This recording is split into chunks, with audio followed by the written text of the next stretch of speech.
Arşivde kimge bergeni, bekitkeni. Bizde yok. Vermese arkaların surağıla arkivdi götür bile. Ben 19'daki uağımda kestim, ben oşunu kayıntı hazır götürüp tamam. 32 yıl ötkenden keyin hazır bugünkü günü bu mıyzamsız basıp alıngan yer bolup da. Bizden ayılda жаңы жолдан мыйзамсыз ешкимге барбайт, ешкимдикин басып албайт. Буран айыл өкмөтүнүн башчысы Бактыбек Молдошевич Абдырасулов. Eline kalp ettirsin aydıkça. Cem ayılın eli karşı çıkan diye söz oldu da. Koy kalp etme. Bunlar kalp etme. Бул жерде биз азыр айтып атпайсызбы, сотко берилиш керек депчи. Муну деген ошончо жылдан бери элге айтып түшүндүрүш керек болчу да, мына сотко берсеңер мындай жолу деген мындай болот, анан чечилет деп айтсаңар элдер эмгиче чечмек да. Qancha yıldan beri, 18 yıldan beri geldiyiz. Biz bu yerden çüşümenençi. 32 yıldan beri. Siz özünüz 38 yıldan beri çıkıp atasınız. Президентибиздин Садыр Нуркожоевичтин ошол жарлыгы менен жанагы мыйзамсыз басып алгандарды мыйзамдаштырып бергиле деп биз азыр Чүй району аяктап атабыз. Анан эми могул азыркы көтөрүлүп аткан маселе. Давайте ушул маселени чечүү жолун издейли да. Мен Бактыбек Молдошевдин ордунда болсом кат жибербейли. Мына жанагы эме чыгыптыр. Кагаз 93-жылы чыккан экен. Барып кайрылмакмын мен. Бир жума болсо да жашамакмын ошол жерге. Жалдырап чөгөлөп, жок мына уксаңыз, мына кат жибердик деп 2 жолу бар. Бир күн белекке, бир күн сизге бардык. Кат жибердик деп отурасыңар да. Гипразем карабайт ал, киргиле депутаттар эмне отурат? Киргизгиле, сунуш киргизгиле, карап берсин мына. Пустой жерлер турат, мусор болупчу. Hazır elimde bere kalsam ben sana hazır çeç verem de aydım. Kudayın aldığında. Kudaydım ben 70 yaşındayım. Ben hiç kaçan kalp etmedim. Öyle kalp çıkasın. Tekini tutun bağım caylap benim bir yakta caylayın da gettirin. Başı iştegen bilmek kesin. Get öyle kalacak. Bentimci olken var. Sizin gelgense anca boldu. Seni jaman görüp getsin kendi atar. Bilesin ya jaman görüp Vapşe kus geliyotat, görgüz gelmeyotat deysen, eldim var akbeş. Men betin aytam, şu yerden aytam. Хорошо, getip kal, davay iştemeysin, get girin. Belek okor oturup meni salıp barganda aytkansın. Elingde beregan men hazır ile bitir koyayım deysin. Арыска колдоп kalpaytasın. барыңар. Биз дагы эме мына азыр арыз жазып атабыз кайра. Мына Бакыт Молдошев ордун бошолсун. Сизге буга чейин отурсам, буга чейин былтыр келгенбиз. İştebese кетсин, ордун бошотсун деп турабы? Мына бүгүн арыз, мына кайра арыз сизге киргизип атабыз. Бошотсун ордун. Бизге кереги жок мондай көйгөй чечпеген кишин. Var gelmiş gerek. Hoş akbaşın var gelmiş gerek olsun. İştemeyi mi? Akçalını oturuşan cırga öyle. Baykege. Saçın var eti verdi. Hem de geçişte bulacak. Kayda gerek çıkıp atarsın bizde. Kayda, Bargandan uyanmatasın. Ben o yaşın ayrılım. Sapınga ekininden akça çoğult vermez. Bu yakta da kim verdi de. Bu yakta ver. Barız çoğultup vergenmiz o şol vakta. Barı bu cer aldım ben algan yok. Men ne için almayayım ben cerdi? Cer büt takmışın hiçteki kalgan yok. Büt var büttü. Biz uşa güygönümüzden ayıp atarız. Hiç kim ayıpmaydı düğünde çatışat. Suymayan kişinin caman görüntü. Melmen ölsün de caman attı ol öyleyim. Uşağa çeyin öyle. Eme olgam. Sıy olup gelen kokkoyu. Hayır tinin göğsü jakşı, bunun göğsü jakşı dep geldim. Büt barınardı sıylap geldim. Bir selsevetke bardım. Ekine jolu bardım bolgonu. Başka bargan yok mu? Aytçı bakıt. Koy dep. Kokuyuşlar iştep beret koy. Şular karapayım ki. Men de güyem iştegen oşonday sistemada. Mına bir kişi mene iştep kaldı. Bilesiz Nogoybayev'ti. Kanday kişi el dep elge akça da algan emez. Elge jerin barın bölüp bergen. Çesini iştegen eken men güyem. Ayazı karap tursam. Негизи түшүнбөйткенсиңер айтпайын деген мен айткым келип атат мен ушул жерден элдин көзүнчө уксун билсин биздин үнүбүз тиги Ташиевке жетсин деп атам ушу айланайын Ташиев биздин сөзүбүздү укса айланайын ушу бизге жерибизди берип койсо биз мындай ызы чуунун да кереги жок чатактын да кереги жок акырын бөлүп берип койсун токтом решение чыгыптыр баары эле чыгыптыр эмнеден коркуп атышат бере албай атат анан тиги эмне дейт жанагы трансформатор ошонусу чыга элек анан кийин тигинisi келе элек анан мунусу келе элек зачем ушундай сөздөрдү бирге иштейлик деп сунуш киргизгенбиз туурабы биз да кошо чуркайлык дегенбиз силердин колуңардан эмне келет дедиңер эле ошондой эле отношение кылгансыңар мэрияда деген жериңер бүттү эмне келдиңер деп да айткансыз эже ошондочу бүттү силер Акбешим болду бүттү деген кана бүткөн эчтеке бүтө элек Владимировичке барып Немеңиздерден выгы бар да белгилүү. Сөгүш алдым деп мектепте окуучу балдардай турат да биздин алса мен сөгүш алдым депчи. Сөгүш албай эле кетириш керек. Президенттин немеси бар чыгарган указы айткан сөзү. Иштей албайбы кетсин, бошотсун ордунан да.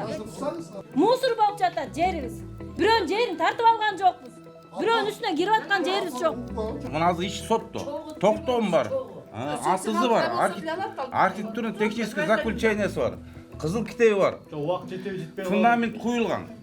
Мыйзамсыз ошо жерден аркы 133-түн ортосуна барып туруп, элдер үй салып атат, аны мыйзамдаштырып туруп, комиссияга киргизип берип туруп, менчик чыгарып берип атат. Бизде апамда бүт документтерим бар, ошо Чомотой көчөсүндө, көчө бар да, Чомотой көчөсү. Ошо жерден алынган, фундамент куюлган. А эмнеге ошол участок комиссияга илинбей сотто жүрөбүз биз? Ошо 3-4 hakimди меняйм. 4 hakim келет. Мына көрдүңөрбү, собраниеде эчтеке чечилген жок. Аким да качып кетти, зам да качып кетти.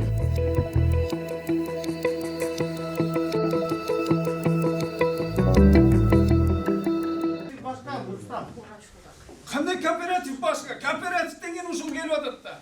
Рустам, мен атайын ушул ордудагы баягы комиссияга келгенде мына киргизип атканда дагы сурадым. Ар бириңерге айтып, тургундарга айтып, барып архивден ошол көтөрүп алып келгилечи. Мен көрөйүн ичинде бар экен.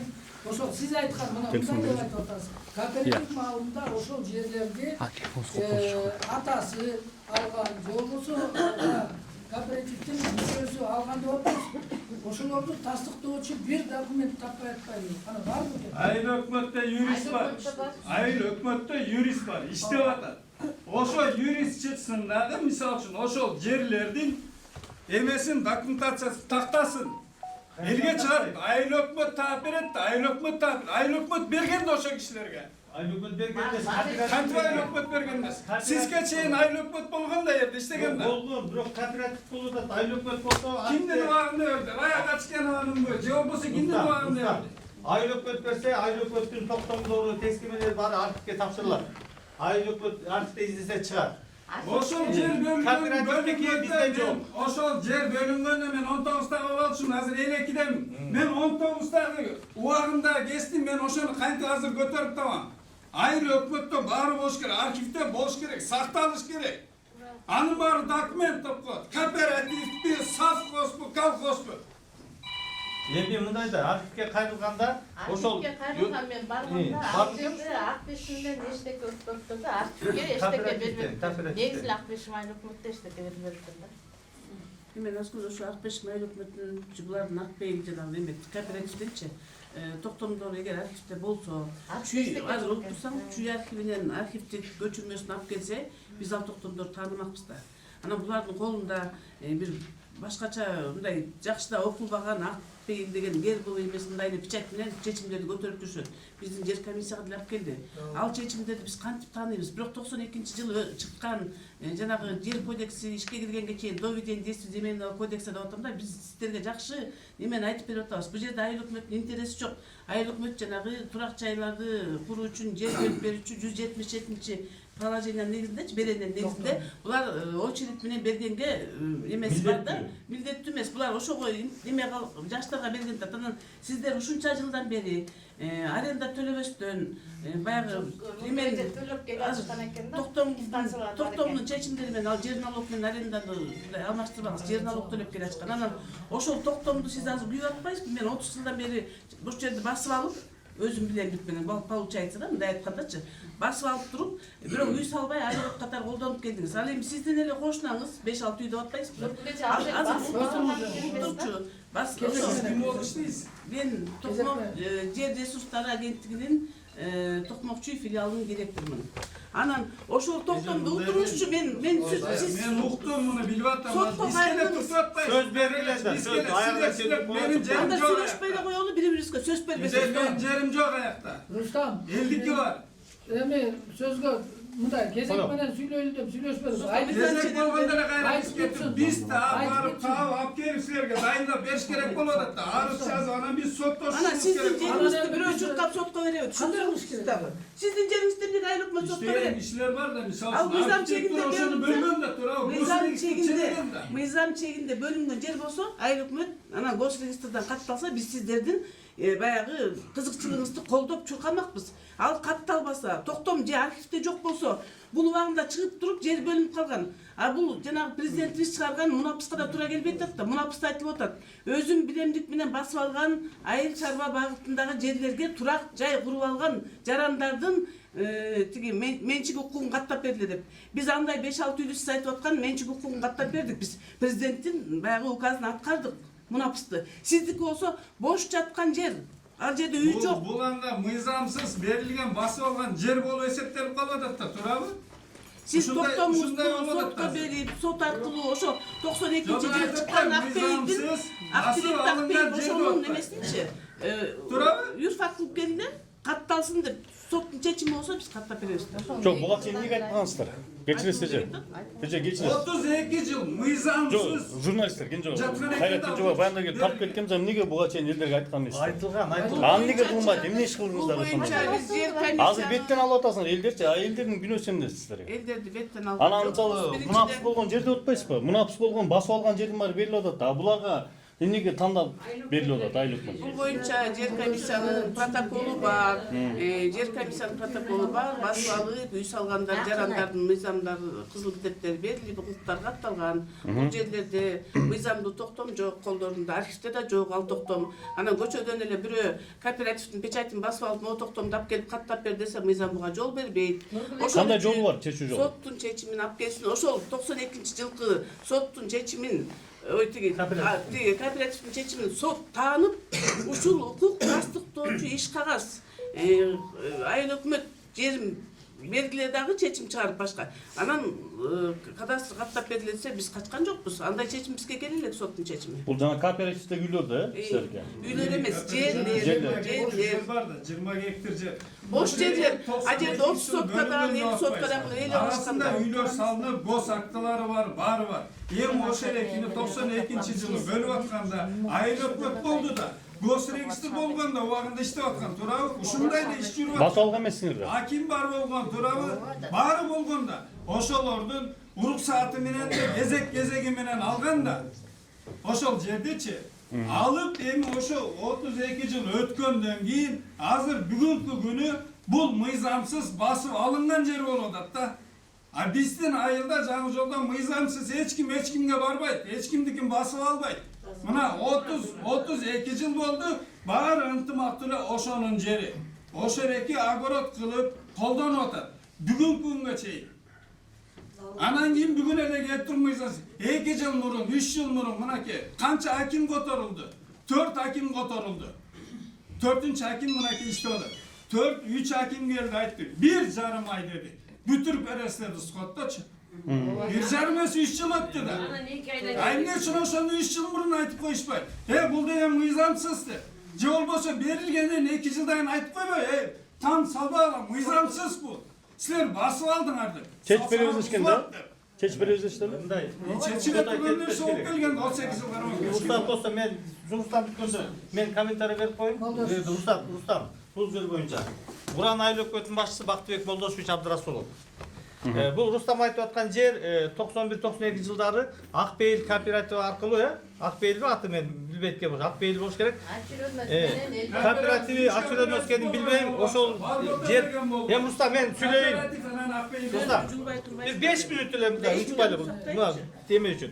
Ошол жылдары бөлүнүп берилген экен. Ошол жерлерди бөлүп бергенде Акбейил кооперативи өзү айыл өкмөттөн арендага алып жүргөн жерди, иштеп жүргөн жерди. Ошол жерди бөлүп берип койгон. Ошого чейин чечилбей келген. Айыл өкмөт тарабынан, жер адистери тарабынан, айыл өкмөт тарабынан бул жердеги мыйзамсыз берилген, там салбай тургула деп айтылып келиптир. Бирок ошого карабастан бир топ жараны үй салып, жашап, госак алып ийгендер да бар экен. Ошондой ситуация болгон. Кээ бирлери үй салбай келген пустой участоктор алып калган бош. Кантип госакталынып калган? Айлык Мен аны ал илгерки история. Сиз канча жыл болду айлык? Мен аякта 3 жыл болду иштегениме. 3 жылдан бери айтып келатасызбы? Эми бу 5 минут убакыт бербейсиздер болсун. 5 минут мен айтып бүтөйүн. Андан кийин суроолорго өтөбүз. Мен суроолорго андан кийин жооп берейин. Андан кийин биз мунапыс президенттин указы чыкканда мунапыс боюнча арыздардын баарын чогултуп райондук жер комиссияга өткөрүп бердик. Ошол райондук жер комиссиясы карап, мунапыска туура келген үйлөрдү 59-60 үйдүн мыйзамдуулугун чечип, госак берилди. Ошондо берилбей калган азыркы айтылып аткан жерлер бош участоктор калып калды. Бош участоктор там салынбаган, эч кимге тиешеси. Эми биз деген ал жерди жана кээ бирлеринде кооперативдин кичинекей бир кагаз тилкеси бар экен, ошо берилсин деген. Ошолорду тиркеп туруп, арыздын салып деле жер комиссияга салдык. Бияка бердик. Комиссия чечимин угал деп.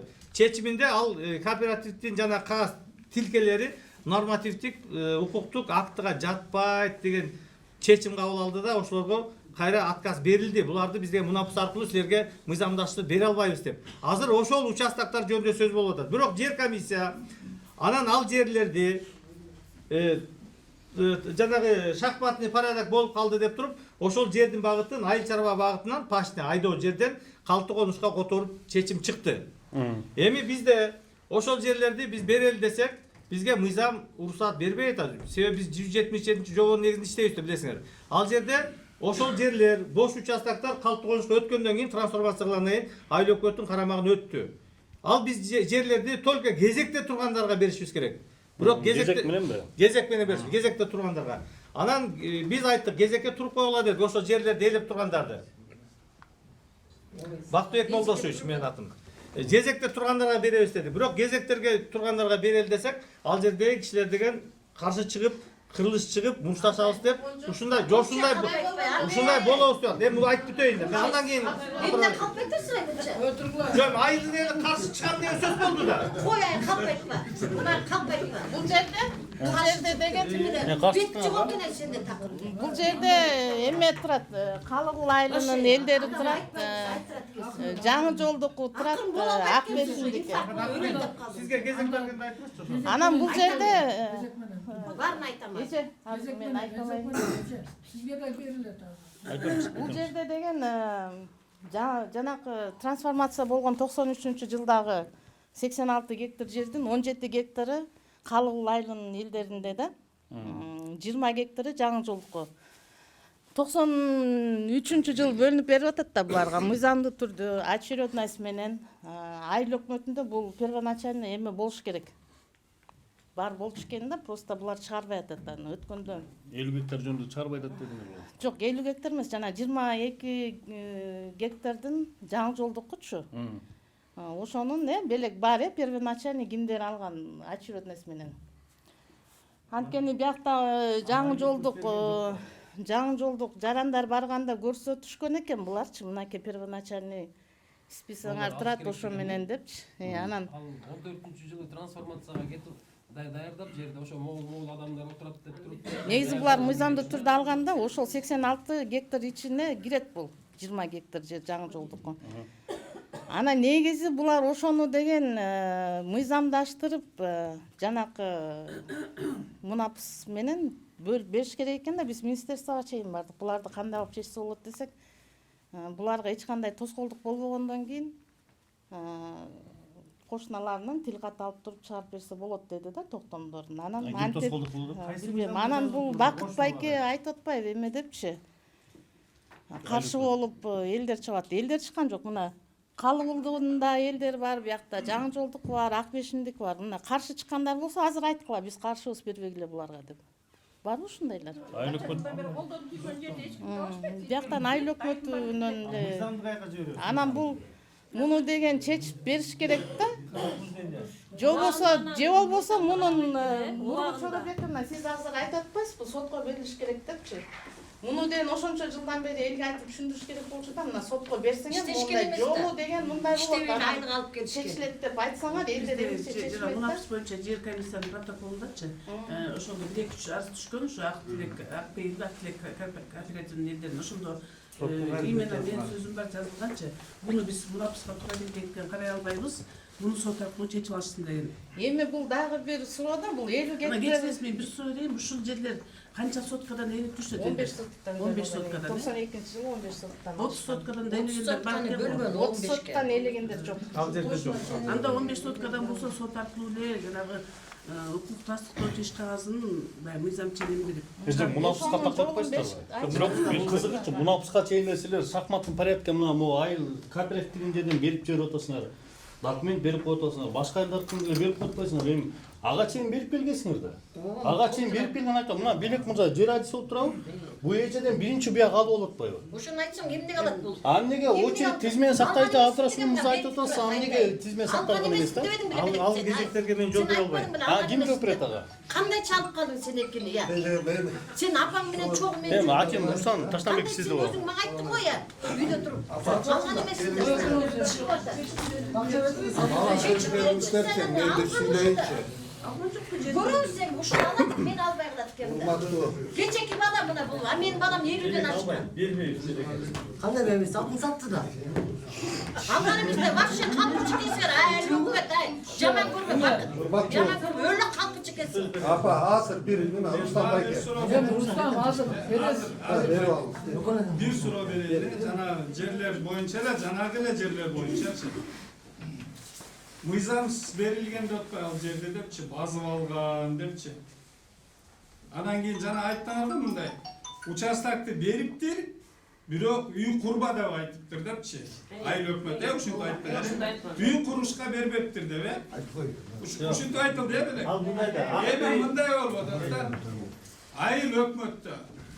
Айыл өкмөттө отурган киши, мисалы үчүн, силер келсеңер мага участок үй салам, үй курам, мага үй керек деп келип атса, 15 сотукту берип туруп, Морекиге үй салба деп бергенде, ага эмне кереги бар эле анынчы?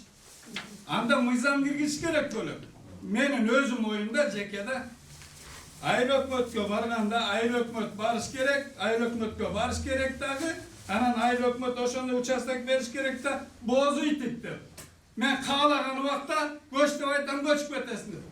Ошондой бирдеме кылат да. 15 жыл, 20 жыл болсо да боз итигип жасайт, бирок жерден бирис көчмөн калып жүрөбүз, көчмөн калыпбыз. Рустам, ал жерде Өзүңөр мындай, Акыт байке, өзүңөр мындай сүйлөп атканда мындай ойлонуп, ойлонуп, мыйзам чегинде сүйлөп атам. Болбойт, иштебейт, Эми кетиш Рустам, керек. ал жер дегенде участоктор бөлүп кооператив бөлүп берип койгон. Иштей албайт. Бирок ошол жерлердин багыты өзгөртүлгөн эмес. Багыты мына акыркы эле мунапыстын негизинде калпты конушка өзгөртүлдү да. Ошол анын жердин багыты калпты конуш болбогондуктан ошол айыл өкмөт айтып келди. Бул жердин багыты которула элек, тамсалбай кое тургула. Которулуп бүт Канча 15 жыл айта бере ошо. Жок, эми 93-жылы жана 528 токтоп чыккан менен ал аягына чыкпай алган деген билесиңер да. Госактивден келбедиби кагаз? Жок, которулган эмес. Которулган эмес. Биз мына комиссия менен которуп бердик. Сабит Ташанбекке сөз бермейлиби? Акимге бербейт сөзү. Кайрат дагы бир эме да. Бу жерде мындай болуп атат да. Ошол эле 20 гектардын ичинен 10 киши деп коелу там салып алды, э? Аларга берип Алар да базып алган да убагында. Анда ушундай болуп калып атат да. Мына Убагында тура келгендиктен. закон түрүндө алган эмес, мыйзам чегинде. Анан алар базып алгандан кийин аларга документ чыгарып берип коюш керек экен да.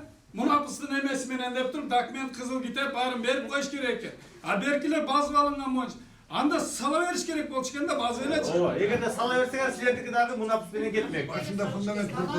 Закон мыйзамды күтүп атат да, баары мыйзам чегинде болсун деп атат да. Мыйзамды күттү да. Токтомду күтүштү да. Басып ала берсе канча жерде басат? Структура, мен эмес, Рустам байке. Сөз берели акимге. Рустам байке. Ал жер. Фундамент болбой ошол боюнда.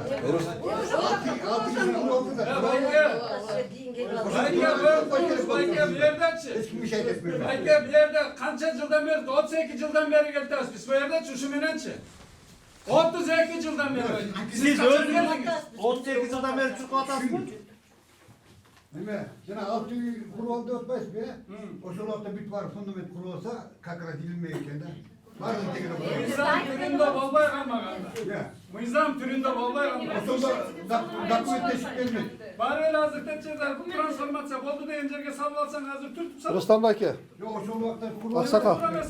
Мен эми Бияка сөз берейик да. мына баарыңыздар уктум да, мына эми мага да бир сөз берип коюңуздар.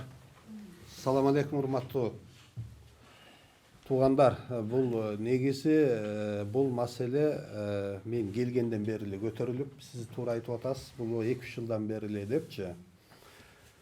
Аксакал айтып аткан азыркыл мунапыс деген нерсеге мен бир нерсеге ыраазычылык айтып коеюн. Ушул жерде жашоочулардын бар жогу. Силер чынында законопослушный адамдар экенсиздер. Мен ушуну баса белгилеп айткым келет да.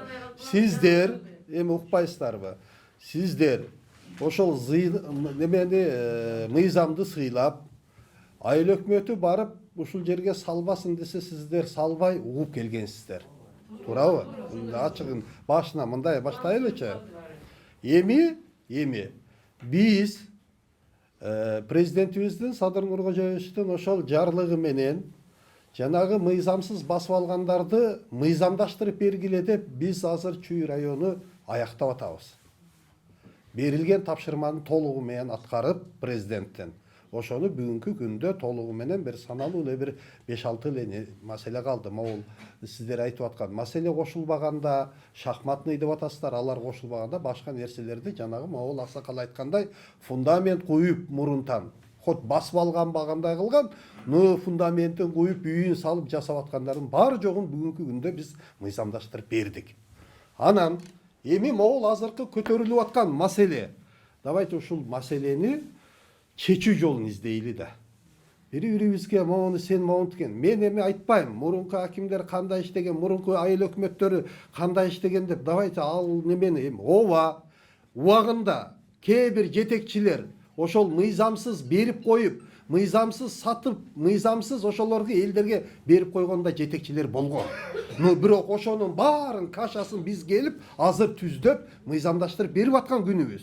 Буну да эске алыңыздар. Туурабы ушул мен айтып атканым? Убагында дагы айтып коеюн. Убагында кимдир бирөөлөр, мен бирөөгө таң улап бирөөнү деп айтпайын. Мыйзамсыз берип койгон жетекчилер болгон. Бирок азыркы күндө азыркы биздин жетекчилерибиз, президентибиз баш болуп көзөмөлдөп аткандан кийин бул маселени азыр бир дагы нерсе мыйзамсыз берилбейт. 1 метр жер дагы.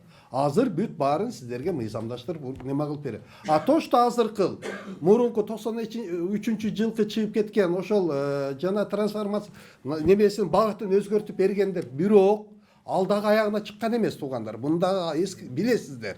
Жогорку кеңешке барып, ал жерден утверждение болуш керек. Ал жака да кирген эмес. Бирок багыты өзгөрүлгөн. Мына эми буну кандай кылып чечебиз? Давайте ошону сүйлөшөйлү. Азыр тартышып неме кылсак эч нерсе чечилбейт. Мен азыркы бүгүнкү күндө дагы биз ошол сиздер айтып аткан жанагы 93 жылкы нерсе ошол келип биз жанагы азыркы мыйзамдаштырып берүү боюнча багытты полный документтер көтөрүлгөндөн кийин чыгып атат бул нерселер. Мен дагы изучать этип, давайте могул жагын карайлы, тигин карайлы. Мына Чорабековнага караңыз деп. Мына сиздер деле жардамдашып атасыздар. Азыр бүгүнкү күндө азыр Гипроземге кат жөнөттүк. Эртең Кудай буйрса Назгүл Чорабековна менен баргыла. Алардын заключениясын алалы. Кандай берет? Могул Молдошев сиз да кошо барыңыз. Анан тартиби менен жакшынакай кылып ошол бөлүнсө, жакшынакай кылып бөлүп берели. Бирок мен дагы айтып коеюн. Бул Кудай буйрса чечилип калгандан кийин мына чынында могул YouTube'га чыгып эми эл көрөт да. Bundan кийин жер берилбейт туугандар. Мынаны эске алыңыздарчы. Эми биз моундайнан эмес, моундай өспөйлүбү?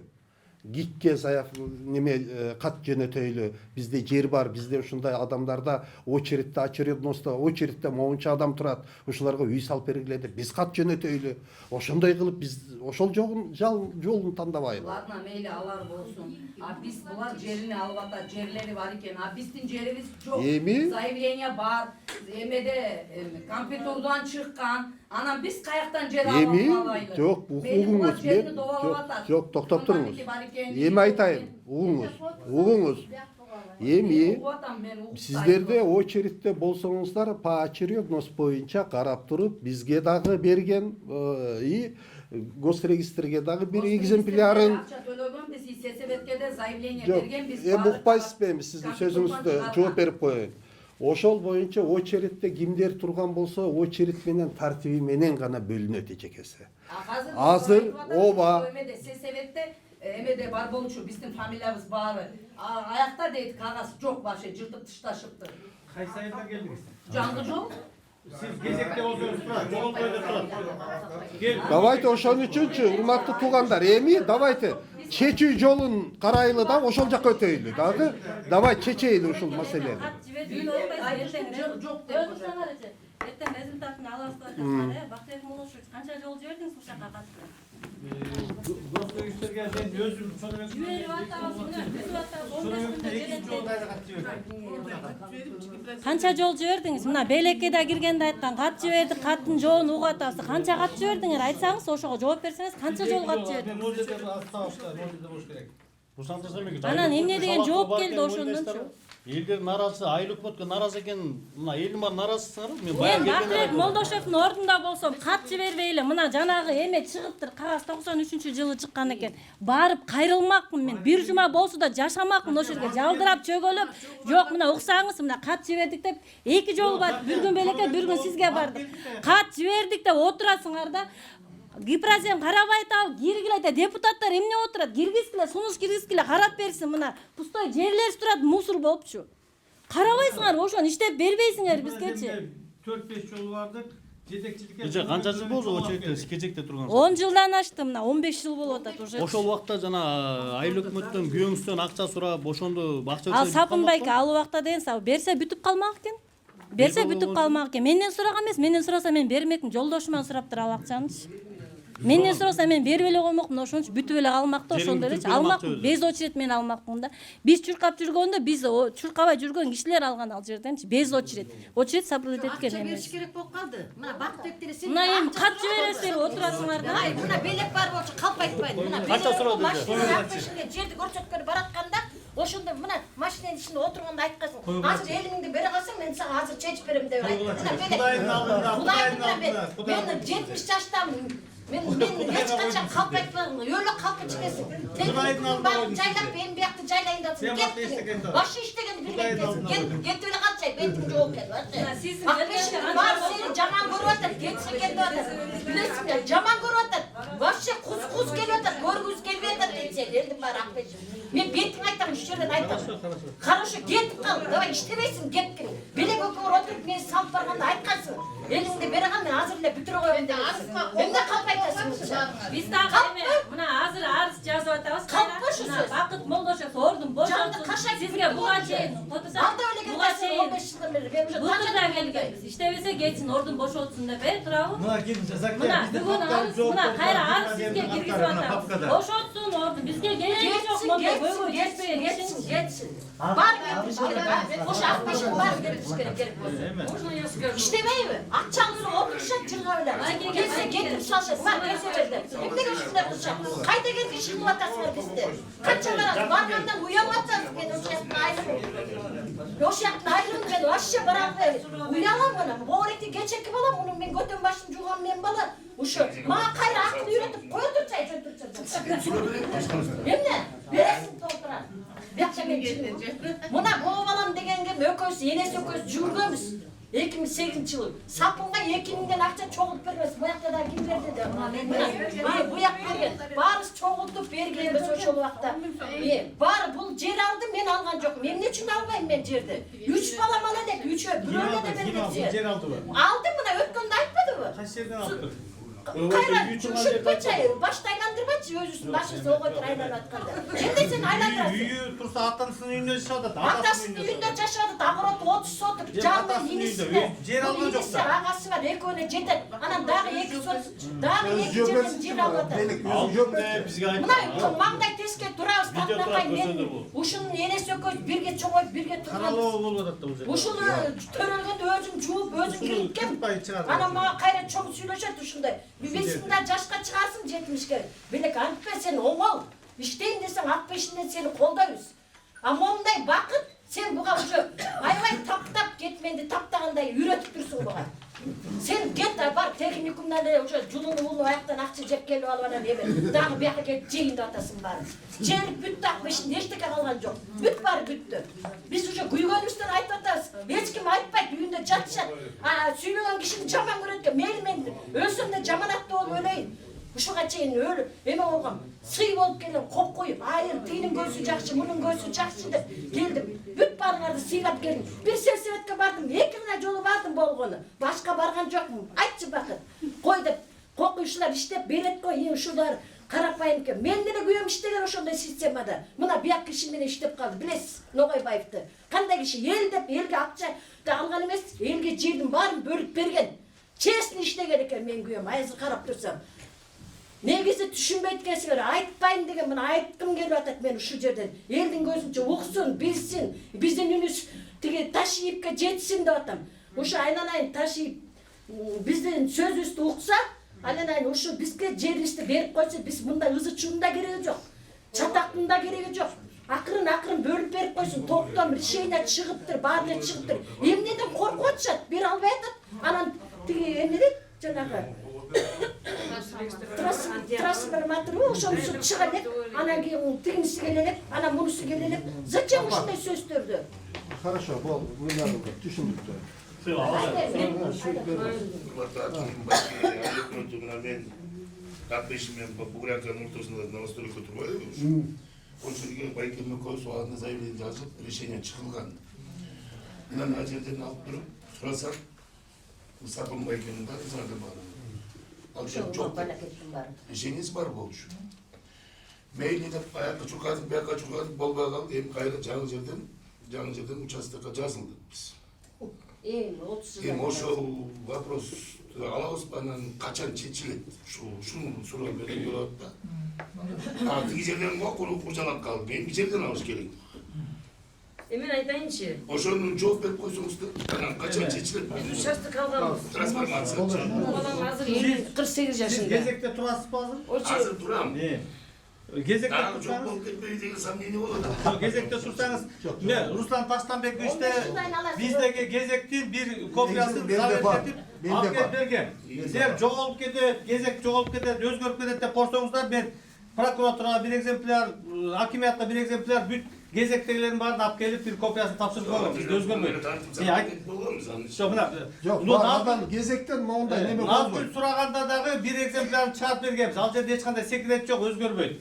Бул бир. Экинчиси, бизде деген азыр деген калптарга элдерге бөлүп бере турган жер жок. Мындай калп тогуш категориясында жер жок. Ошон үчүн жанагы 49 гектар Калыгулдун кичинекей жери калбады жана Мүрзөжак. Ошол жерлер боюнча азыр чуркап атабыз да. Нургүл Чоробеков ошол боюнча эртең 2 жол кат жазды. Мына менин каттарымды ала келген болду деп турат. Эми этаж жактагы жерлеринде болот. Ошол этаждагы жерлер жөнүндө сөз болуп атат. Ошол жерлер. Ошол жерлердин тагдыры чечилип, бизди калпты конушка которуу жөнүндө чечими келсе Гипроземдин, биз ошол жерлерди 8 соттан элге бөлө баштайбыз. Элге бөлүп эми чечимин бүтүп атабыз да. Жазып атабыз, сен отурасыңар да. Мына эртең Ошака жалдырап, бизде ошо барабыз. Гипроземден чечилбесе баралык деп депутаттар парламентке киргизер, сунуш карап кетсеңер, чечип бербесеңер биз ак үйгө точно барабыз. Мына баарын алып алып азыр кетебиз. Качан качан мен деген кичинекей кишимин. Жок, мындай алдап салдыга, мында Жок, качан мен кичинекей кишимин. Биз деген акимиятка кайрылдык. Гипроземге кайрылдык. Мына менин каттарым турат. Мына могу папканын ичинде ошол боюнча алып барган иштим бар турат. Ошол иштим бар турат. Чечим келсе ошол боюнча иш алып барабыз. Сизге жооп бердим го дейм, сизге тургам. Кезектиңиз жоголбойт. Бүгүн келип тактап койсоңуз болот. Болду экен. Жок, ошого эртең барган гидроземге барган ачпайбы. Мен завис кетпейм да. Чуркап атканда чогуу барсак болмок мына Чоробековна барганда биздин колубуздан келбейт, силердин колуңардан келеби дедиле. Эми биздин колдон келе турган болуп атабы, ошондо мен түшүнбөйт эмне себептен. Ошондо эле барып чуркасак болмок да, биргелешелик, бирге иштейлик деп сунуш киргизгенбиз турабы. Биз да ошо чуркайлык дегенбиз. Силердин колуңардан эмне келет дедиңер. Ошондой эле отношение кылышат. бөлүп койсо жаман жериңер бүттү, эмне келдиңер деп да айткансыз эже. Ошондо бүттү, силер актешим болду, бүттү деген. Кана бүткөн. Күнүчкө барып, Гипрозем менен чоң отуруп жолукпадык белем. Жок, биз чоң барганбыз. Биз барганбыз.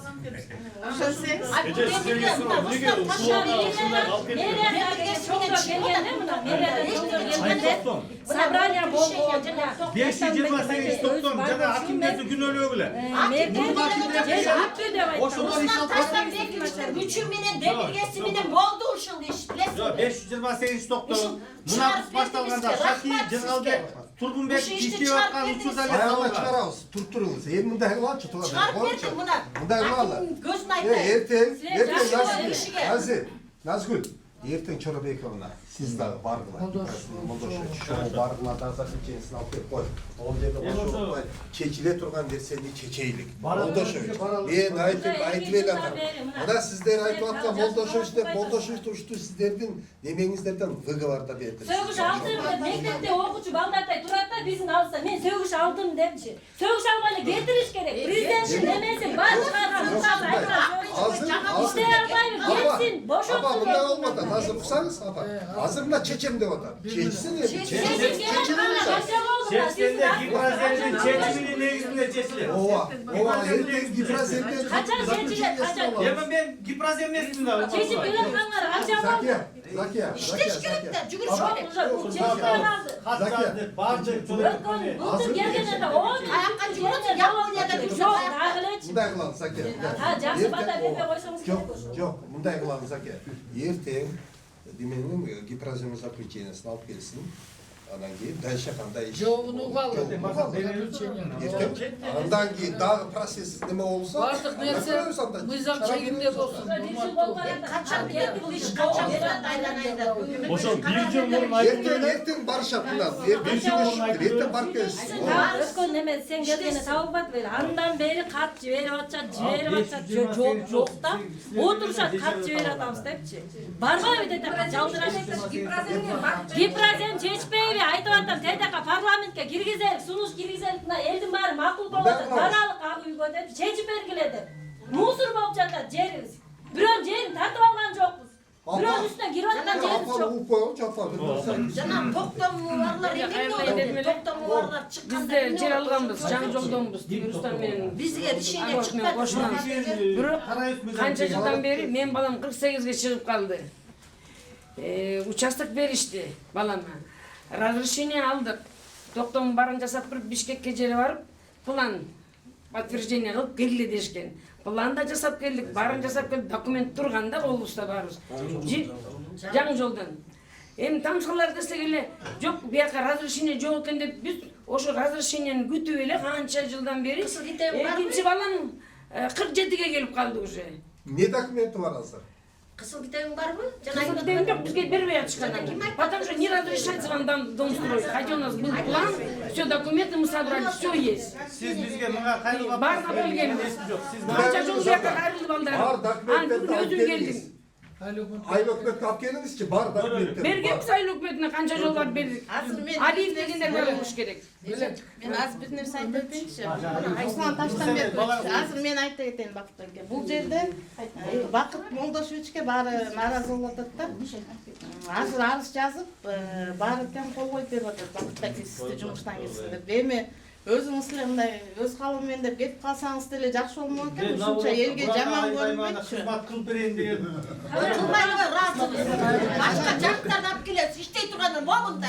Менен алып келип. Өкмөттүн берген планын инвестиции, что мы давно заплатили за участок, за план заплатили, все сделали. Давайте несите. Всё, То, что у вас всё есть, давайте несите. готово. Если буларга алып келбесе, давайте ко мне несите, я посмотрю. Siz atmasanız Aliyev'den resminde barasın. Militsioner olsun gerek. Bir yol gelip ketken. Эртең Бакыт эке эме кылайын. Урматтуу туугандар, бизде азыр прокуратуранын эмеси бар эле. Биз ол жака да барышыбыз керек. Апа азыр мындай чечилип атпайбы эми туруп турбайсызбы? Эртең жок. Эртең Гипразенди заключениесин алып келеличи. Закия, эртең барган атпайсыңар мен. Жок, эми кайра келсе анан ошону көрөлү да. Жок, Закия, мындай кылсаңыз, мындайда иштечи, мындай. Закия, мындайда. Жок, Закия.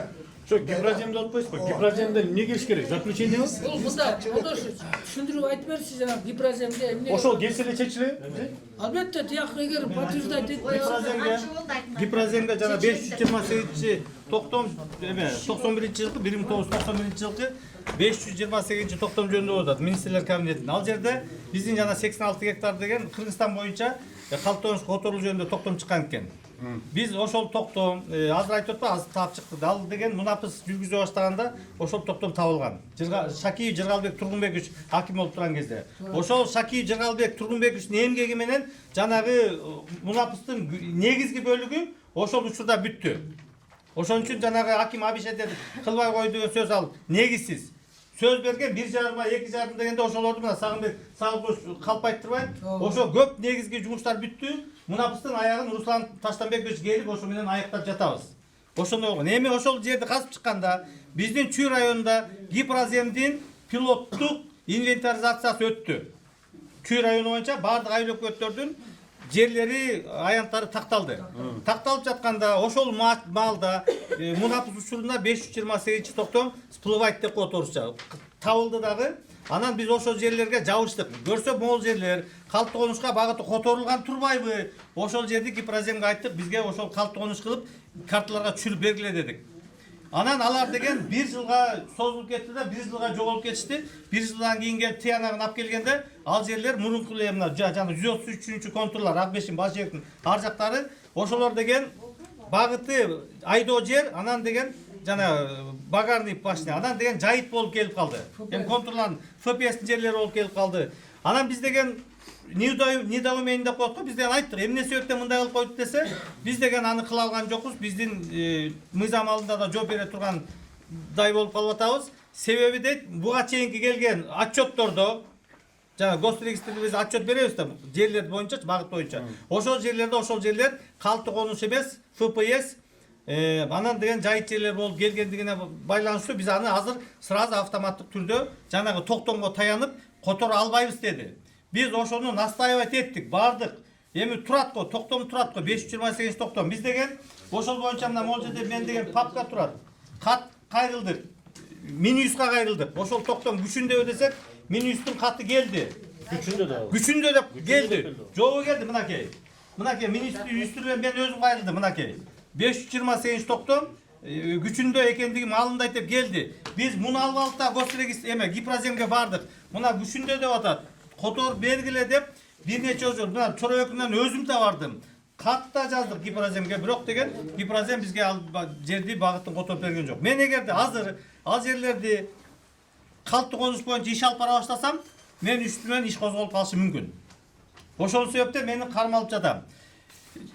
Жанагы жерлер боюнча. Эми гипраземге барып келсек, бизге багытын которуп берсе, 49 гектар деген 8 сотуктан бөлүнөт. Ошол жерде мына сиз апаныкы белекте деп айтып атпайсызбы жери. Ошол кезде убагында 14-15 кишиге эме турат. 15 сотуктан генпланды немеси 22 кишиге токтом чыгып кеткен экен.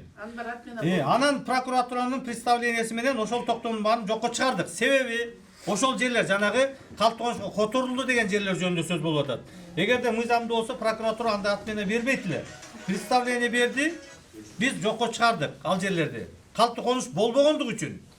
Ал жер деген пашнада деп турган үчүн сиздердин токтомдор жокко чыгып калды. Ошол жөнүндө сөз болуп атат. Чыгарат ошол жер деген болуш керек. Эми мен прокуратуранын представлениясын аткарышым керек. Аткарбаса мен үстүмөн иш козгойт. Мен айткан жокмун. Айттыңар.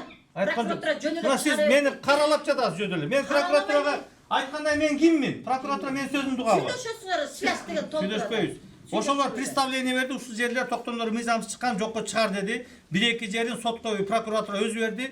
Сотто жүрүп атат ошолорду ат менен алганда. Мен деген ушул жөнүндө айта кетейин дедим. Эгерде гипразем бизге чечип берип, картабызга ошол жерди калктуу конуш кылып түшүрүп берсе, иш алдыга жылат. Түшүрүп бербесечи? Түшүрүп бербесе мен деген ал жерди кантип менин немем боюнча. Мына могул жерде акимиятка жазган каттар ушат. Азыр Нурат. Азыр 1 мүнөт айтып өтөйүн. Жакына келип калсын. Мен кат менен кайрылдым. Мыйзам боюнча менин деген иерархия деп коет.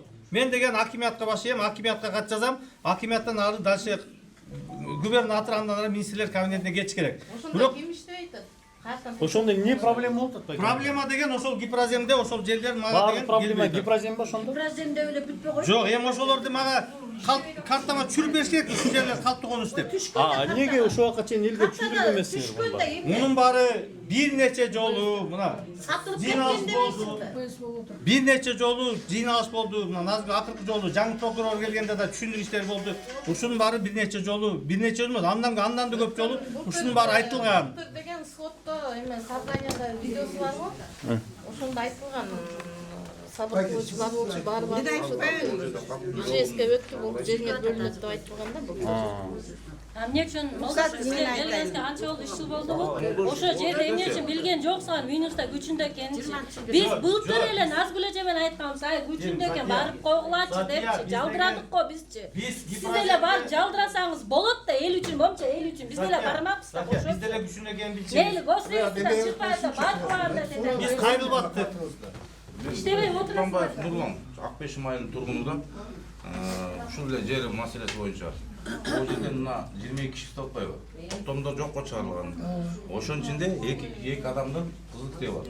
Азыр мына сотто жүрөбүз. Токтомдо жокко чыгарып койбодун силер, туурабы? Эми бирок бул токтомдор качан чыкты? Бул силерге 24-жылы 2-июнда кат аркылуу силерге жооп бериптир.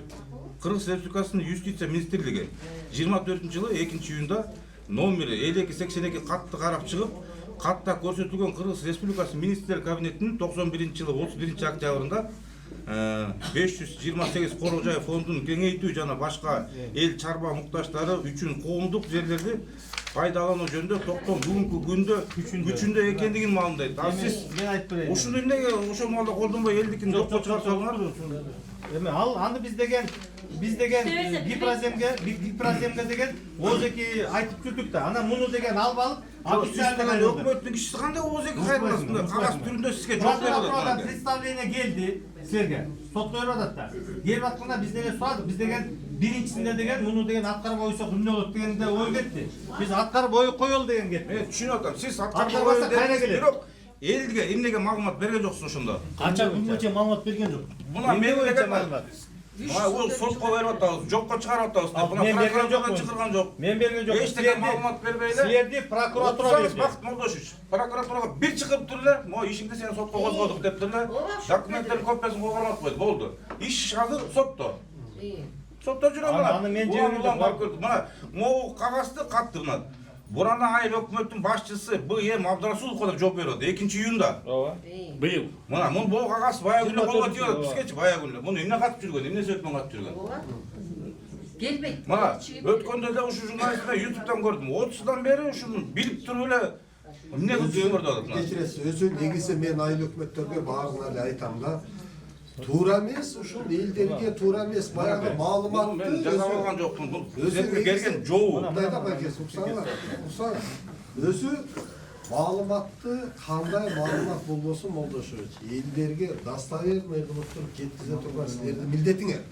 Мына ошол жетпегендиктен элдерден ушундай баягындай түшүнбөстүктөр келип өзүңүзгө суроо берилет.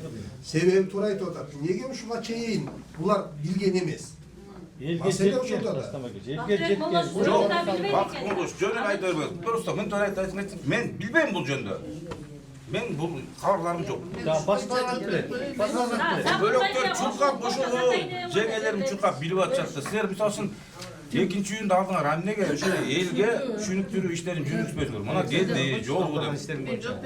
Силер эмне үчүн белекте түртөсүңөр? Сизге суроо берип Белекте келсе дагы өткөндө келсе, силер жумушуңуз бар деп билип жер ачысыз эмес турбайбы мыйзам боюнча? Жок, эми угалчы мынакей кадастрдан ким сөзгө иретмеген алып баралчы. Неге жокко чыгарылып атат, ошол боюнча мен түшүндүрмө берип кетейин да, мыйзам ченемдечи. Мындай болуп атат да, бул сиз жана 2-июнда Минюстан кат алып бизге айтылган жок деп атпайсызбы? Бул иш 2-июнда эмес, мунапыс мунапыс башталгандан баштап эле Чүй райондук прокуратурасы тарабынан Акбешим айыл өкмөтүнүн жерлери мына силердин өзүңөрдүн активист кыздардын негизинде арыздардын негизинде бүт толугу менен биздин архивди келип текшерүү башталган. Ошол учурда жана 133-контурдагы баягы улам текшерип жана 133-контур текшере баштаганда ошол жерде 22 токтом айыл өкмөтүнүкү чыгыптыр. Анын ичинен 2 кишиге кызыл китеби мамлекеттик жерге болгон менчик укугу тууралуу кызыл китеп берилип кеткен. Анан ошол прокуратура тарабынан баягы текшерилгенден кийин мыйзамсыз берилген 2 кызыл китепти андан тышкары мыйзамсыз айыл чарба багытындагы жерлер деп эсептелип атат да бүгүнкү күнү ошо чечилбеген көйгөйлүү маселечи. Ошонун баарын карап туруп мыйзамсыз деп 2 кызыл китепти да жокко чыгарып, кызыл китептерди берип кол койгон адистерге иш козголуп, уголовный иш козголуп, азыр иштери сотто. Андан тышкары жанагы 22 токтомдо дагы протест берип туруп бүт жокко чыгарылды. Анан бул сиз айтып атпайсызбы, азыр сотто болуп атат да жокко чыгуу боюнча. Анан бул даже соттон деле мен ойлоп атам, жокко чыксын деген чечим чыгат. Бирок бул жана 133 контур айыл чарба багытындагы эмес, калктык конуштар багытындагы категориясы деп таанылса, эртеңки күнү биз барабыз, чече алабызбы, чече албайбызбы, аны деле 100% айта албайбыз. Анткени эртеңки күнү ушундай чоң дагы тегерек столдо чоң баягы мыйзам ченеминде түшүндүрүү иштери жүргүзүлөт. Анан эртеңки күнү сиз Назгүл экөөңөр кеттиңер эле чечип келебиз деген сөздөр болбосун. Бизден көп нерсе зависит этпейт, биз баягы мыйзам ченеминде талап кылабыз. Эгер ошондо дагы чечилбей калса, андан ары айыл өкмөтү жанакы убактылуу жобо бар. 169 жанагы трансформация боюнча аны дагы азыр президенттин жаңы немеси чыкты, кабинеттен токтому чыкты, 169 жана убактылуу жобону жокко чыгарбас, жаңы жобо кабыл алынды. Ошонун негизинде айыл өкмөтү тарабынан трансформацияга иш кагаздарын баарын жазалап, ал администрацияга берилет. Администрациянын токтому чыгып, Чүй областтык администрациядан токтом чыгып, анан тиешелүү өкмөткө баягы жөнөтүлөт. Анан эгер чечилбей калса, чечилип калса, сиздин токтомуңуз сот аркылуу жокко чыккан күнү дагы чыгыш керек, ал мыйзамсыз чынында жокко чыгыш керек дагы. Анан жаңы эгер жанагы жер таанылса, калктык конуш болуп, анда баягы ошо токтому бар, кызыл китептери бар кишилерди мыйзам ченеминде жана 177 положение бар. Турак жай салуу үчүн, куруу үчүн берилүүчү жерлердин баягы положениясы да. Анан ошо ылайык. Ошонун негизинде айыл өкмөтүнүн жер комиссиясы бар, депутаттар бар айыл кеңештин, ошолор карап туруп чечип беришет. Азыр до конца күтпөймү, чечип беришет. Анан баягы жалгыз эле сиздер ошол положенияны карабастан жер кодексинин 32 статьясынын 1-пункту бар. Кыргызстанда жашап жаткан ар бир жаран 18 жашка чыккандан кийин бир жолу турак жай салуу үчүн, короо жай салуу үчүн, анан дача үчүн бир жолу бекер жер ала алат деп. Анан сиздер положение менен карап туруп, баягы положенияга эле такалбастан, кодекс положениядан өйдө турат. Ошону карап туруп, жер комиссиясы туура чечим чыгарышыңыздар керек. Эгер чечилип калган күндө чечилбесе, анда дагы күткөн жаныбыз күтөбүз, башка айла жок. Анан ошондо эртең болбой турган болсо, кайра трансформация кайрылат. Документ чогултабыз. Былтыркы трансформация болгон кагаздар эмне болду? Былтыр жазында трансформация болду деп собранияда айтылбады беле? Сотто айтылды. Трансформация ал жер болгон жок. Искренне айтканбыз. 22 Байке эме бар, видео Жок, азыр 528-жылы токтомдо айткан. Азыр эме заблуждение. Байке видео бар, азыр көрсөтөйүн. Токтом трансформация комиссия чечилди. Негизи баягы мыйзам ченеминде карасакчы, 528 токтомду эч ким ат менен кылган жок. Ал 528 токтом баягы убагында айыл өкмөтү тарабынан аткарылган эмес. Отчетто бирок биздин жер учет кадастр отчетто 90-жылдан 95-жылга чейинки отчетту көтөрүп карадык. Ал жерлерди 50 гектарды жана 49 калктык конуштар кылып биз киргизгенбиз. Анан ошол кездеги айыл өкмөттөр иш алып барыш керек болчу. Бул калктык конуш болуп кириптир деп туруп анан ошону уже буга чейин ал жерде салынган үйлөрдүн бактары уже терек болуп калмакта. Эгер убагында мыйзамдар аткарылсачы, эми убагында жазында эмнеге бүтпөй калды деп атам да, жазында сотто айтылбады, ошондо трансформациягачы. Руслан Таштанбекович да бар болчу. Эме анычы биз 91-жылкы токтомду биз жана мунапис менен карап, Гипразия мындай бизге талап койду да, тиги эгер мунапистин негизинде 91-жылкы токтомду дагы бир жолу бекитип берсеңер, Биз болсо ошого инвентаризация материалдарын отургузуп берет деп атат да. Анан эгер ФПС болбогондочу ФПС болбогондо 91 менен башка айыл өкмөттөрдүндөй кылып эле тиги гипрозем инвентаризация материалын отургузуп бербек. Единственное ФПС деген эме болуп атат. Бирок ФПС деген эмени дагы мен бир кагазды таап чыктым, уктурчу. Перспективный планчы. Ошо жанагы Кимоникс проект тарабынан жазылган перспективный планды таап чыктым. Ошол перспективный пландын ичинде бир жеринде жазылып турат. Аны эч ким баягы көңүл буруп да. Бул ФПС болуп 2013-жылга чейин гана действительно деген жер болуп атат. Эртең гипроземге биз ошону тастыктап чоңотой жерби? 133 ошону тастыктап көрсөтүшүбүз керек. Кечирип койгула, бул жер ФПС эмес. 2013-га чейин ФПС деп турат депчи көрсөтүп беришибиз керек. Азыр бир эме Мен жана жиберген голосовой сообщенияларды уктум да. Мен бир дагы суроо бар да ушул боюнча. Токтом бар, апамдын атына алынган жер. 15 соток жер, апам азыркы убакытта 76-да. Мына ал киши бар. Эми ал жерди азыр айтып атпайбы, жокко чыгарып коебуз. Сотто жокко чыгыш керек деп. Бул 76-дагы киши качан жер алыш керек мына? Өмүрүндө 18ге чыккандан кийин бир жол алыш керек деп. Апаңыз кезекте турган. Ооба, кезекте турган. Мына азыр иши сотто. Токтом бар. Атызы бар. Архитектурный технический заключениясы бар. Кызыл китеби бар. Жок, убакыт жетеби жетпей калды. Фундамент куюлган. Мыйзамсыз ошо жерден аркы 133-түн ортосуна барып туруп, элдер үй салып атат, аны мыйзамдаштырып туруп, амисага киргизип берип туруп, менчик чыгарып берип атат. Бизде апамда бүт документтерим бар, ошо Чомотой көчөсүндө, көчө бар да, Чомотой көчөсү. Ошо жерден алынган, фундамент куюлган, а эмнеге ошол участок амисага илинбей сотто жүрөбүз биз? Же эки адамга мыйзам эки түрлүү иштейби? Фундамент куюлган. Фундамент куюлган. 21-жылы куюлган. Мына белек ошо жаңы келген жумушкачы. Ошо эмнеге биздин ошо апама тийген жер эмне себеп менен амисага илинбейт? Бирөө барып захват кылып басып алып туруп, үй тургузуп койгон, аныкын мыйзамдаштырып берип атат. Эч бир документ жок, агазы токтомунда кызыл китеп бүт берилип атат. Койдуңуз мен айтып берем.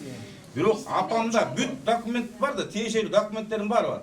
Айыл өкмөттөн чыккан токтом бар, атызы бар, кызыл китеп бар, сиз билесиз. Ал жерде чыгаргансыз. Фундамент болсочу, сиз амисага жанагы амисага мен илбейм, аны айыл өкмөт иштеш керек да. 133 фотода бир үйдүн ошол именно ФПСтин жеринде бир үйдүн үй салып алган. Ошонун үйүнүн астынын жерин биз амисия менен мыйзамдаштырып бердик. Сиз деле фундамент менен кайрылсаңыз биз фундамент Чомоттой турган жерчи, Чомоттой көчөдө турган болсо. Сиз кайрыл эгер Мен каяктан билем, мен сизге айтып атканым ошо болот да. Бул иште козгогонун эч ким эчтеке айткан жок. Ишти сотко берип атам деп айткан жок да. Жооп берсинчи, беле. Токтом чыгаардын астында уже прокуратура текшерип баштаган муну. ГФСУ деп чыгып, анан кийин ошон үчүн тиги мунапыстан минус кылганбыз. Токтомго эме чыгарып салсаңар жана кайрадан. Ошо Бакановдуку жанагы занимаемый площадь 104 квадратный бербейт. А мунун деле фундаменттин астын бекитсек болот белчи? Болмокта. Болмокта мыйзам чейинде. Мен чет мамлекетте жашабайм да. Баарыбызга бирдей да Кыргыз Республикасынын мыйзамы. Бул деген негизи мындай болот да, айыл өкмөттүн иштери Жок, силер бербептиңер. Мен сотто жүрөм, сот болуп атат сентябрдан бери. Сиз мага мындай кылбайсызбы азыр? Эмени жыйынтыктап 2 саат болуп кетти, дагы жумуштар болуп атат. Эми бирок түшүнүктүү эле болду да, мындай жалпы жөнүнөн эми. Урматтуу тургундар, мындай кылбайлы. Азыр мынакей чечүүчү жерине келдик. Мынакей азыр Назгүл менен Закия дагы мына Жоробековна да айтып атпайбы? Эртең эми маселе жанакы гипроземде болуп атат да. Эгер ошол жактан чечилип калса, биз деле аракет кылып атабыз албетте. Акимчилик дагы канчадан бери эле мына чогулуш болду. Жанатан бери мен учпай эле отурам. Бул жерде биринчи эмес да чогулуп атканыбыз туурабы? Канча жолу сүйлөштүк, ушу чечели деп эле аракет кылып атабыз. Аракет кылып атабыз, бирок эми мынакей дагы эле күтө туруңуздар. Азыр Чоробековна дагы мыйзамдуу жагын толук түшүндүрүп берди. Мен кайталабай эле коеюн, туурабы? Биз эгер мыйзам жол берсе, албетте аны бербей коюшка милдетибиз да жок. Ошондуктан мен ойлоп атам, урматтуу бүгүнкү жыйындын катышуучулары. Байке, эме кылсакпы, эртең сеники каралат. Мынакей эртең сот айтып атат, сотточу мына, азыр Бишкекте соттон айтып атат. Ушул ишти Амисага илинтип эле, Амиса менен эле бүтүрүп бербейттиңер. Бул баланы Бишкекке сотко эмнеге сүйрөп келдиңер деп атат. Мына Бишкекте соттон ушундай суроо берип атат. Мына айыл өкмөттүн юристи мына Токтош Байкек айтып атат да.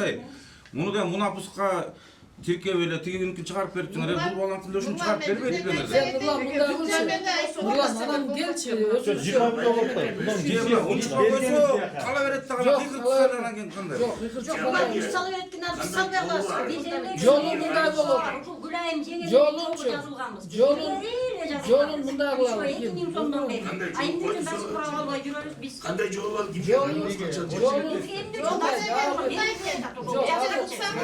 Кылсаңыз жолу мындай экен. Жолу мындай.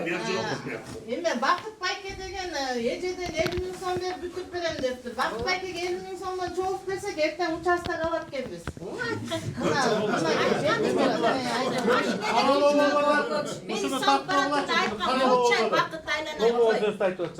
Калп айтпа, мен ак жерде турам, калп айтпа. Мына Бенекте бар болчу, мени жерди көрсө Кудай өзү көрүп турат, Кудай көрүп турат. Айтпадым ошондо. Мага бересиң. Жанында Бенек бар болду, чоң жүргөндө. Жанында үчөөбүз барганбыз. Менде үчөөбүз барганда айтпадым деп баган. Айтпадым. Бенек түшпөйт. Айттым, Бенек турат, ошондо күлдү Бенек. Азырда бере койсо бүтүрүп коем деп айттым. Айтканда айттым, айта Бенек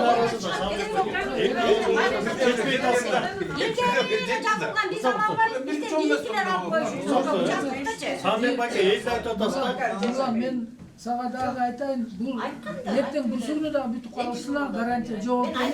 Чөбөтүн айтып берет. Биз дагы канча жолу чогулабыз, аны бир Кудай өзү билет. Эми баралы деп атпайлыбы, тиякты бир көрөлү.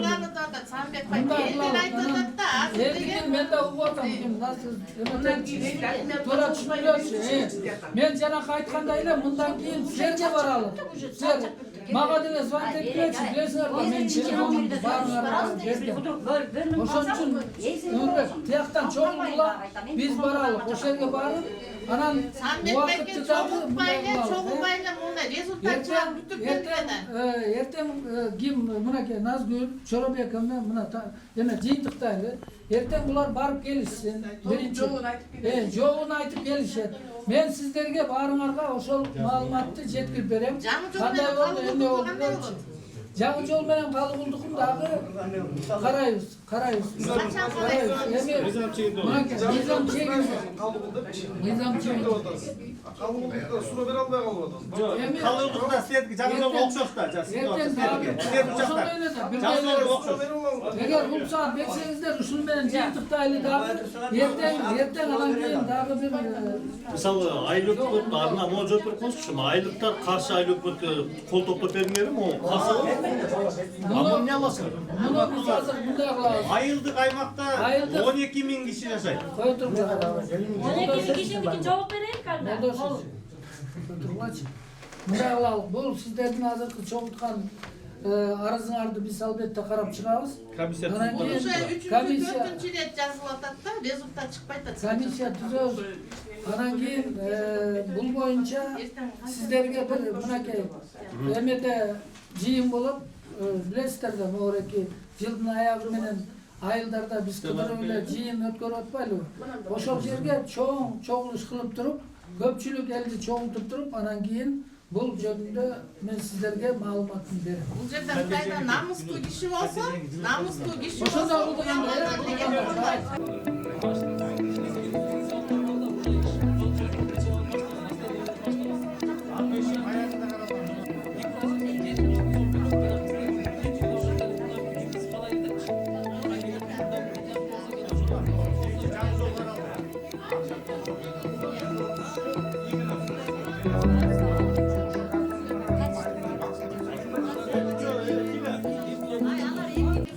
Жыйынтыктын аягына. Азыр жыйынтыкты албады, Жыйынтыктын аягына чыкпай эле барып катышты. Аким да кетти, зам аким да кетти, айыл өкмөтү отурат, чанжолуп сүйлөп, мына өзүнө мына ишине так жооп бере албай атат. Мына арыз жаздык. Мына монча келген кишинин эмесине арыз жаздык. Биздин айыл өкмөт кетсин, жумуштан алгыла деп. Арызды албай эле кетип калышты мына. Азыр акимге келип көрөлү да, эмнеге албай кетти, сурайлы. Мына өзүнүн жумушун такыр берип Калуулайып тургунубуз Макеш Муктар. Ошо 30 жыл мурун ушу жерлерди Orduңарda калгыла, жаштар, санда 30 жашта элек, азыр 60 болсо.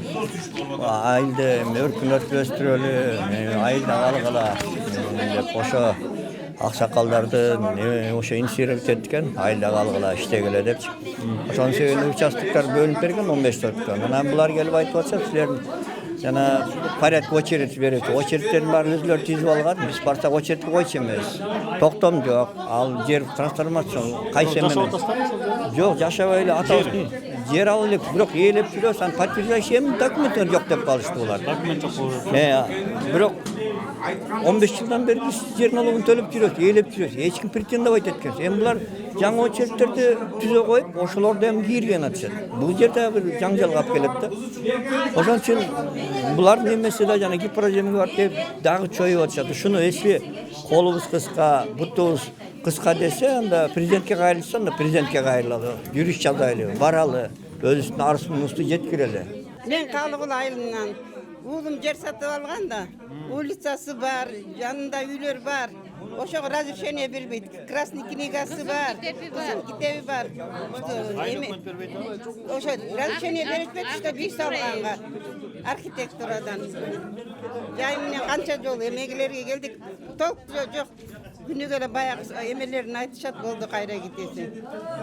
Мен у меня тоже эме. Мен Калыгул айылында жашайм. 30 жылдан бери сатып алган участкамды там салдым. Ошого 3 жол атызы кылдырышты. Мат Керимов кетти, аныкы жарабайт деди. Анан дагы бир архитектуранын чону кетти, аныкы жарабайт деди. Бул эми атызы кылдым. Эми токтом эч ким бербей атышат. Разрешение бербей атат, дашы салганга балдарга. Участок деген сатып алган участогубуз көчөдө. Бизге уруксат бербей атат, а биздин үстүбүзгө вообще чужой бала келип алып, дилтеген особняк салды. Огород сатып берди. Огород сатып алды, эле мага окшоп сатып алды, особняк салды.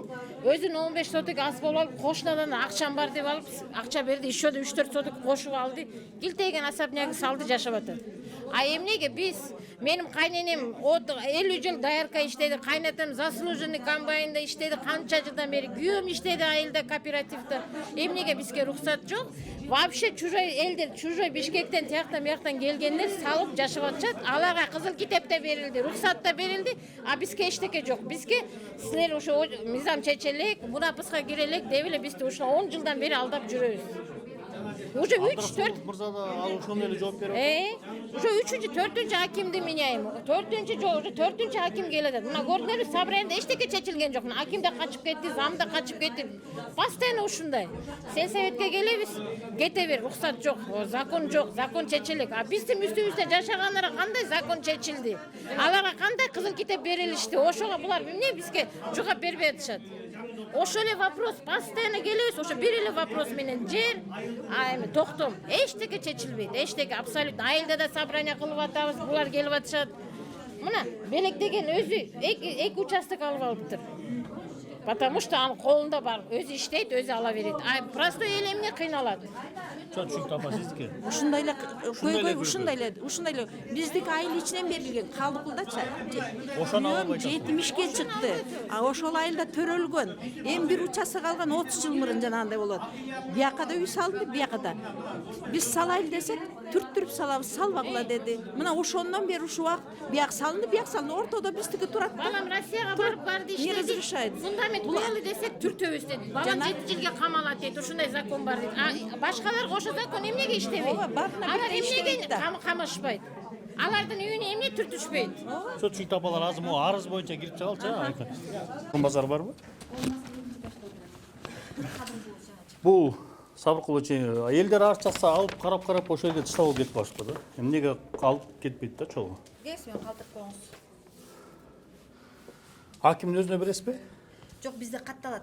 Каттап муну азыр каттап аласыздар ба? Ооба. Жүрсөңүз каттап алып, расмий жооп берсин да, могу элдин жообуна. А то 4-5 жолу кайрылып турат. Эч кандай жооп жок дейт.